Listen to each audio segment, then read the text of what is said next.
ಇದೊಂದು ಗವರ್ಮೆಂಟ್ ಬಸ್ಸಲ್ಲಿ ನಡೆದಿರುವಂಥ ಘಟನೆ ಇದು. ಏನಂತ ಹೇಳಿದರೆ 2-3 ದಿವಸ ಆಯಿತು ಇದು ಸೋಷಿಯಲ್ ಮೀಡಿಯಾದಲ್ಲಿ ಭಾರಿ ವೈರಲ್ ಆಗ್ತಾ ಇದೆ. ಯಾಕೆ ಅಂತ ಹೇಳಿದರೆ ಇದು ಸಂಬಂಧಪಟ್ಟ ಅಧಿಕಾರಿಗಳು ಇದಕ್ಕೆ ರಿಯಾಕ್ಷನ್ ಕೊಟ್ಟಿದ್ದಾರಾ ಏನಂತ ನಮ್ಗೆ ಗೊತ್ತಿಲ್ಲ.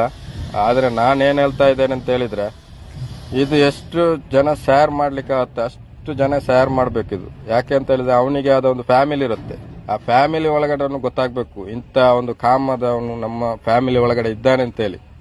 ಯಾಕೆ ಅಂತ ಹೇಳಿದ್ರೆ ಇಂಥದ್ದು ಕಂಡಕ್ಟರ್ ಅಲ್ಲಿ ಸುಮಾರು ನೋಡಿದ್ದೇನೆ, 100ರಲ್ಲಿ 10% ಇಂಥದ್ದೇ ಇರೋದು.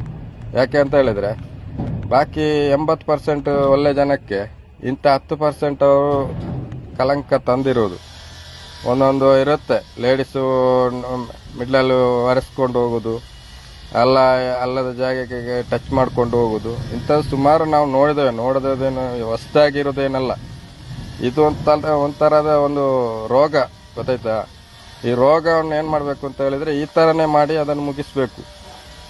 ಇಂಥ ರೋಗ ಇದ್ದವರನ್ನು ತಂದು ಇಡಬಾರ್ದು. ಯಾಕೆ ಅಂತ ಹೇಳಿದ್ರೆ ಇದು ಹಗಲು ಹೊರತೆಲ್ಲ ಆಗಿದ್ದು. ಇವ ನೈಟು ಸ್ಲೀಪರ್ ಬಸ್